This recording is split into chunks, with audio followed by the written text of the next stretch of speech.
क्या है आध्यात्म? दर्शन, चिंतन धारा, विद्या या संस्कृति की परंपरागत विरासत। आध्यात्म दर्शन यानी जीवन का शाश्वत सत्य। मानव जीवन से जुड़े शाश्वत सत्यों को जानिए और समझिए उपासक डॉक्टर सोहन राज तातेड़ से हमारे खास कार्यक्रम आत्मविज्ञान में। आत्मविज्ञान यानी सही दृष्टि, सही सोच। भाई और बहनों, मातृशक्ति को नमन। स्टूडियो में आपका हार्दिक स्वागत है, अभिनंदन है, सत्कार है। आत्मविज्ञान साइंस ऑफ द सोल कार्यक्रम के अंतर्गत हम आपको सही दृष्टि, सही सोच, राइट विजन, राइट थिंकिंग के तहत जो आपकी नकारात्मक सोच है, जो आपकी रॉन्ग बिलीफ है, जो आपकी विचारधारा गलत दिशा में जा रही है, उन सब में हम करेक्शन दे करके उसको सही दिशा के अंदर परिवर्तित करते हैं। आपको राजपथ देते हैं, आपको दृष्टि विज्ञान देते हैं ताकि आपका जीवन सार्थक बने और आप पूरे जीवन में आनंद से सुखी और अपने परिवार के साथ में आप एंजॉय कर सकते हैं। ये सारा कार्य हम अलग अलग एपिसोड्स के माध्यम से करते हैं। तो आज हमारा बहुत ही सुंदर एपिसोड है कि जगत का संचालक कौन। भाई और बहनों, जगत का अर्थ होता है दुनिया, कॉस्मोस, ब्रह्मांड, पृथ्वी और जो है ये सारा जो है हमारा पर्यावरण है और ये लोक कह सकते हैं इसको। इसके बहुत से पर्यायवाची नाम हैं, वो सब का नाम है जगत, दुनिया। प्रश्न ये है, इस दुनिया को संचालन करने वाला कौन है? क्या भगवान संचालित करता है? क्या मनुष्य संचालित करता है? क्या इसको विज्ञान संचालित करता है या कोई अन्य शक्ति इसको संचालित करती है? इन सब चीज़ों का समाधान हम आपको सनातन सत्य के माध्यम से देते हैं और आपके समझ में आ जाएगा कि ये जो जगत है वो ऑटो मोड से चलता है। भाई और बहनों, जगत का संचालन कई लोग ये मानते हैं कि ब्रह्मा विष्णु महेश करते हैं। ब्रह्मा सृजनहार, विष्णु पालनहार और महेश संहारक, यानी एक क्रिएटर, दूसरा ऑपरेटर और तीसरा जो डिस्ट्रॉयर। जो ब्रह्मा जी है इसका सृजन करते हैं जगत का, और जो विष्णु है जगत का पालन करते हैं, और शिव जी है जगत का कल्याण करते हैं, और वो सज्जन लोगों को जो शांति सुख पहुंचाते हैं और दुर्जन लोगों का संहार करते हैं। एक कॉन्सेप्ट ये है। दूसरा कॉन्सेप्ट है कि भगवान इस जगत को चलाता है और भगवान की मर्जी बिना इस जगत में एक पत्ता भी नहीं हिलता है। तो प्रश्न ये है, जब भगवान चलाता है और इस लोक के अंदर 84 लाख जीवा योनि जो कि बर्थ प्लेसेस है, असंख्य अनंत आत्माएं अपने अपने कर्मों के अनुसार जो है कर्म भुगतती है, तो ईश्वर को किसी को पनिशमेंट देना पड़ेगा, किसी को अवार्ड देना पड़ेगा। तो ईश्वर तो एक शाश्वत सत्य और शाश्वत शक्ति है, वो तो अच्छाई का पुंज है, वो किसी के लिए बुरा क्यों बनेगा? क्योंकि जब पनिशमेंट देगा ईश्वर तो लोग कहेंगे ईश्वर बुरा है, और उसको जो है वो अचीवमेंट्स पर अवार्ड देंगे तो लोग कहेंगे ईश्वर अच्छा है, यानी ईश्वर के प्रति राग द्वेष हो जाएगा। जबकि ईश्वर तो राग द्वेष की सीमा से बहुत परे परे परे और संभाव की स्थिति में रहने वाला है। तो भाई और बहनों, हम आपको सनातन सत्य बताते हैं कि ये जगत ऑटो मोड से चलता है, ऑटोमेटिक तरीके से चलता है। भूत में था, वर्तमान में है और भविष्य के अंदर रहेगा। और इस जगत का संचालक केवल 6 कॉन्स्टिट्यूएंट्स हैं। 6 जो है हमारे सब्सटेंसेज है, 6 द्रव्य है, वो इस जगत का संचालन करते हैं। और वो संपूर्ण जगत में लोक 2 तरह का होता है, एक तो लोक होता है और एक अलोक होता है। लोक के अंदर ये 6 द्रव्य होते हैं, 6 द्रव्यों के कारण यहाँ जीवन है। और एक अलोक होता है जो ओनली इसका ही होता है, जैसे कि अभी चंद्रमा के अंदर जीवन नहीं आया है और बताते हैं मंगल में जीवन, और भी ग्रहों के अंदर जिसमें जीवन नहीं है, निहारिकाएं वगैरह है, तो वो समस्त जो है वो अलोक कहलाता है। अलोक जो है लोक से कई गुना बड़ा है। तो लोक के अंदर जीवन होता है, यानी 6 कॉन्स्टिट्यूएंट्स जिसकी मैं डिटेल के अंदर चर्चा करूंगा, वो इसके अंदर हर क्षण मौजूद रहते हैं। ऑटो मोड से चलने का अर्थ ये होता है कि ये हर भूत भविष्य वर्तमान में 6 कॉन्स्टिट्यूएंट्स जो है एनी टाइम इस लोक के अंदर हाजिर होते हैं और हर एक का अपना अपना कार्य है। और कोई भी जीव और अजीव 2 तत्वों से ये पूरा ब्रह्मांड बनता है। तो अजीव होता है, उसके वर्ण गंध रस स्पर्श होता है और वो गलन मिलन धर्मा होता है, उसके अंदर सहानुभूति नहीं होती, फीलिंग्स नहीं होती, ग्रोथ नहीं होती, प्रजनन नहीं होता। लेकिन जो चेतन तत्व है, जो कि इसका भाग है, तो वो चेतन तत्व जो है वह संवेदन करता है, फीलिंग्स करता है, सुख दुख की अनुभूति करता है, प्रजनन करता है, ग्रोथ करता है। उसको विज्ञान ने 9 कैरेक्टरिस्टिक के रूप में कॉन्शियसनेस के रूप के अंदर माना है। तो भाई और बहनों, ये 2 कॉन्स्टिट्यूएंट्स जो है वह इस जगत के अंदर डोमिनेशन होता है, यानी कि इन दोनों के सहारे से ही इस जगत की पहचान होती है। इस जगत के अंदर 84 लाख जीवा योनि अपने अपने कर्मों के अनुसार जो है जीवन यापन करते हैं। 84 लाख जीवा योनि कौन सी होती है? एकेंद्रिय, द्वेंद्रिय, त्रिएंद्रिय, चतुरेंद्रिय, पंचेंद्रिय, नरक गति, तिर्यंच गति, मनुष्य गति, देव गति और मुक्ति को माने तो मोक्ष, वहाँ भी जीव रहता है। और मोक्ष का जो एंड है सिद्धशीला, उसके बाद में लोक समाप्त हो जाए, अलोक प्रारंभ हो जाता है। तो ये जो है जीव है, इसके अंदर अपने अपने कर्मों के अनुसार जीवन यापन करते हैं और उसका साधन बनता है अजीव, पुद्गल, मैटर, ये उसका साधन बनता है और साध्य होता है। वो जीव है, वो जीव जो है पुरुषार्थ करता करता और इसके साथ में अजीव मिला हुआ है, अजीव को बिल्कुल सेपरेट करके वह मुक्ति को चला जाता है। ये विषय अलग है। तो 2 कॉन्स्टिट्यूएंट्स हुए, जीव और अजीव। अब इस जीव और अजीव कोई भी गति करना चाहता है। गति करने का अर्थ हो गया कि मैं ये हाथ हिलाना चाहता हूँ, या गाड़ी पटरी पर खड़ी है, रेलवे स्टेशन पर खड़ी है रेलवे की गाड़ी, और वह चाहती है कि मैं चलूँ। जो है वो ड्राइवर ने हैंडल दबाया कि गाड़ी स्टार्ट हो गई। तो क्यों हो गई? मेरा हाथ क्यों हिल रहा है? वो तीसरा कॉन्स्टिट्यूएंट्स, तीसरा अवयव है, वो मोशन कहलाता है, गति सहायक कहलाता है।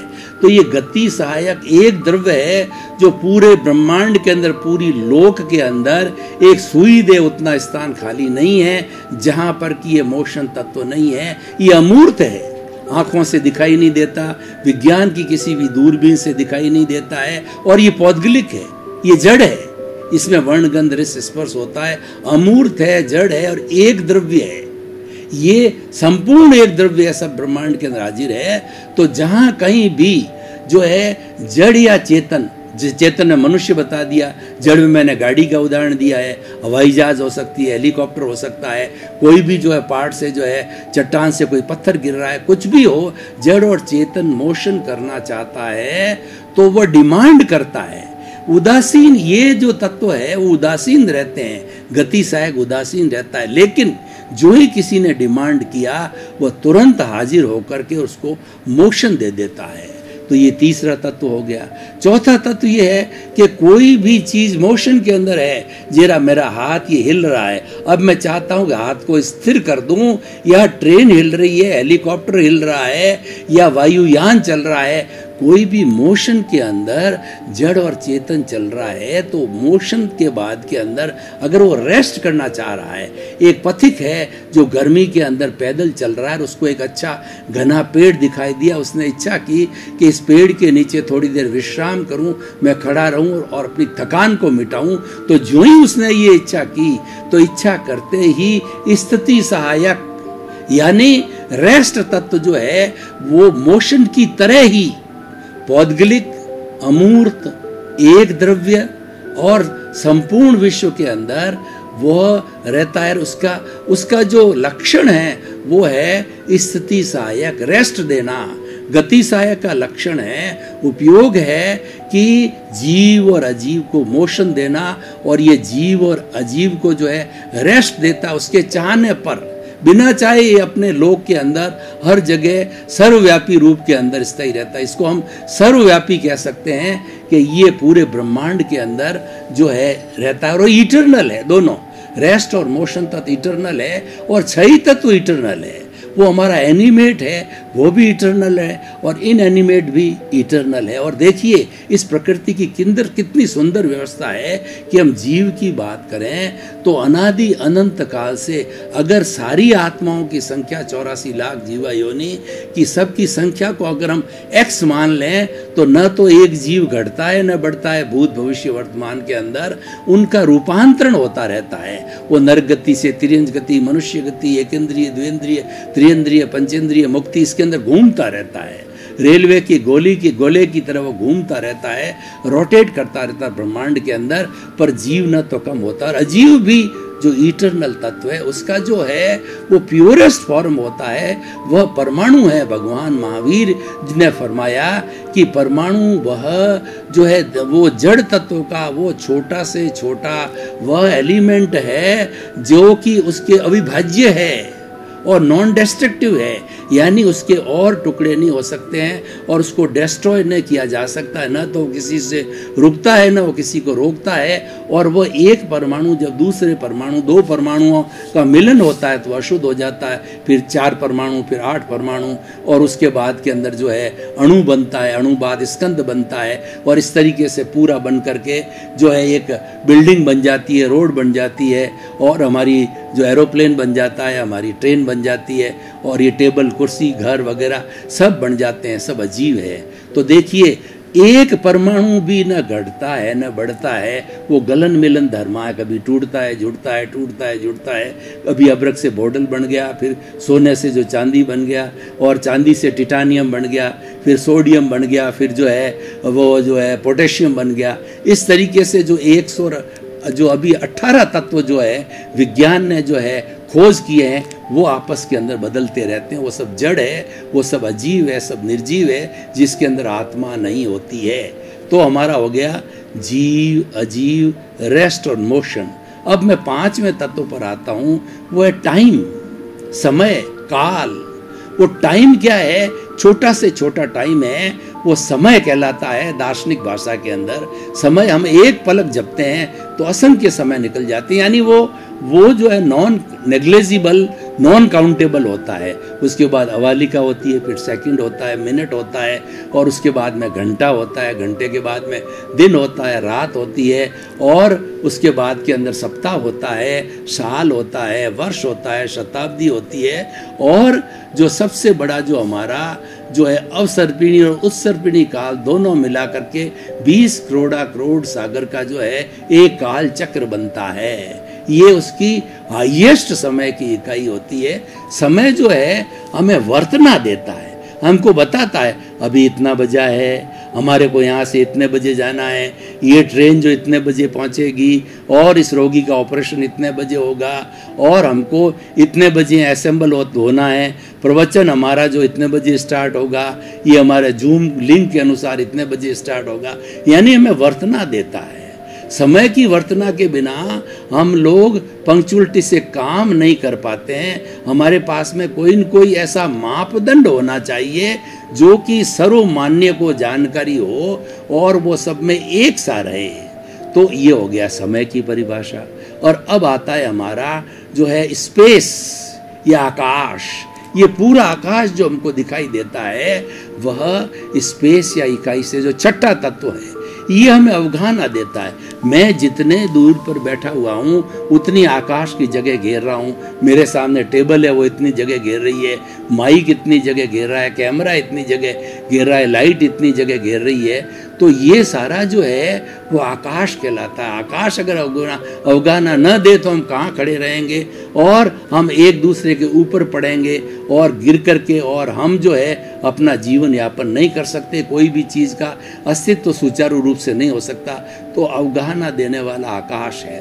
तो भाई और बहनों, ये 6 तत्व ऑटो मोड से अपना अपना काम करके और इसके अंदर जो जीव और अजीव है उनका जो है आपसी जो मेल मिलाप है उसके अनुसार ये संसार चलता रहता है, ऑटो मोड से चलता है। और देखिए इस कॉस्मोस के अंदर, इस ब्रह्मांड के अंदर जितनी भी एनर्जी है उसको आइंस्टीन ने माना E=mc²। E जो मान लेते हैं पूरे ब्रह्मांड की एनर्जी है और m है वो मास है। द्रव्य का समझिए, मास जो है वो होगा वो तो ठोस का ही होगा, क्योंकि जो मूल तत्व हमारा आत्मा उसका कोई मास होता नहीं है। तो mc² का मतलब कांस्टेंट होता है, यानी हमारे पूरे ब्रह्मांड के अंदर जो भूत भविष्य वर्तमान में जो एनर्जी होती है वो कांस्टेंट होती है, वो बदलती नहीं है, मात्र उसका रूपांतरण होता है, उसका ट्रांसफॉर्मेशन होता है कि ठोस है वो द्रव में बदल जाता है, द्रव गैस में बदल जाता है, गैस वाइब्रेशंस में बदल जाती है।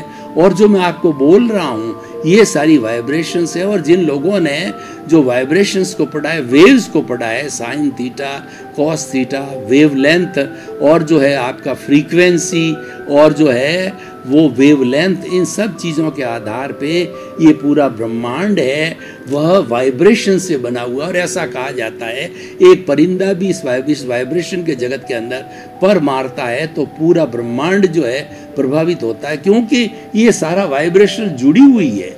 जैसे कि आपने देखा होगा कि मोबाइल का जो स्क्रोल है वो स्क्रोल जो पूरे मोबाइल के अंदर एक साथ जुड़ा हुआ है, उस स्क्रोल को जो आपने हाथ से दबाया तो क्विक रिसेट से भागता है।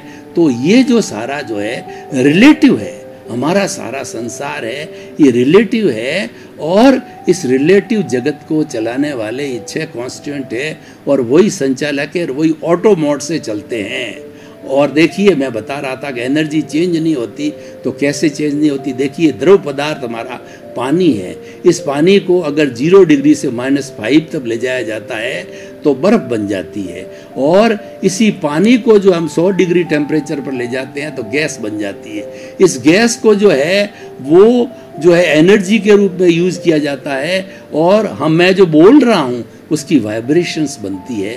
तो ये सारे रूपांतरण होते रहते हैं उसी वाइब्रेशंस की वजह से बोल रहा हूँ, उसका एक शब्द भी इस सृष्टि के अंदर से जो कहीं जाता नहीं है, वो वाइब्रेशंस बदल करके वो टीवी के माध्यम से, मोबाइल के माध्यम से, इंटरनेट के माध्यम से, अन्य माध्यमों से आप तक पहुंचाती है। मेरी आवाज़ और मेरा चित्र आप तक आता है।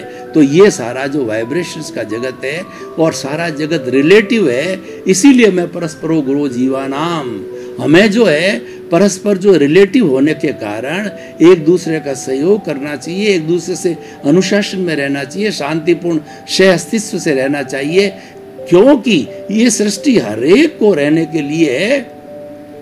और सृष्टि माँ कहती है कि 84 लाख जीवा योनि प्राणियों को उनके कर्मों के अनुसार सबको जन्म मैं देती हूँ, उनका भरण पोषण मैं करती हूँ, पालन पोषण मैं करता हूँ, और मेरी गोद में रह करके ये जो है समस्त 84 लाख जीवा योनियों के असंख्य अनंत प्राणी जो है वो जड़ पदार्थ का उपयोग करके, साधन का उपयोग करके और अपनी सारी जीवन लीला, अपना पूरा आयुष्य चलाते हैं, जिसका 50, 60, 70 साल उसके बाद वो मर जाते हैं। और मरने के बाद भी जो जीव के अंदर जो पंचभूतात्मक पृथ्वी और शरीर 5 भूतों का बना हुआ है, पृथ्वी, जल, अग्नि, वायु और आकाश, वो 5 भूत पुनः मरने के बाद के अंदर जो है वो पृथ्वी में, अग्नि में, वायु में, आकाश के अंदर सब अपने अपने ध्रुवों में विलीन हो जाते हैं, और no loss of the energy at all, only transformation. और वह आत्मा जो अपने कर्मों के अनुरूप जो उसने कॉजेज डाले हैं, कॉजल बॉडी, लिंग शरीर, कार्बन शरीर,